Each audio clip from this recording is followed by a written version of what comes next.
Mas Imam, Oke, bagaimana kita sebagai seorang Muslim bisa membangun niat yang baik untuk berkurban? ya, berkurban ini memang sesuatu yang secara teori semua orang tahu. Bahkan anak-anak pun mengerti. Tidak hanya di kota, tapi di desa, di pelosok pun mengerti. Meskipun anak-anak sering bertanya, kapan ya ada hewan kurban di kampung kita gitu. Karena memang ekonomi masyarakat desa tidak seluas atau setinggi ekonomi masyarakat kota. Oleh karena itu dalam beberapa riset disebutkan kurban itu akan sangat bertumpuk, artinya banyak di wilayah kota. Sementara di desa itu tidak banyak. Nah, lalu bagaimana supaya kita punya niat untuk berkurban? Untuk punya niat itu tidak cukup modal pengetahuan. Harus ada modal keyakinan.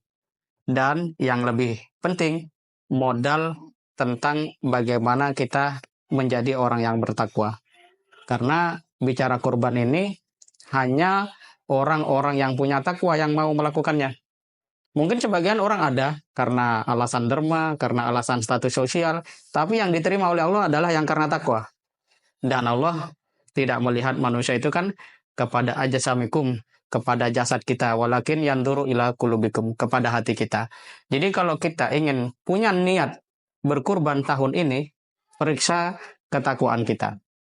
Karena kata Habil yang berkurban pertama di muka bumi dan diterima oleh Allah mengatakan innama yataqabbalullahu minal muttaqin, bahwa Allah hanya menerima kurban itu dari orang yang bertakwa.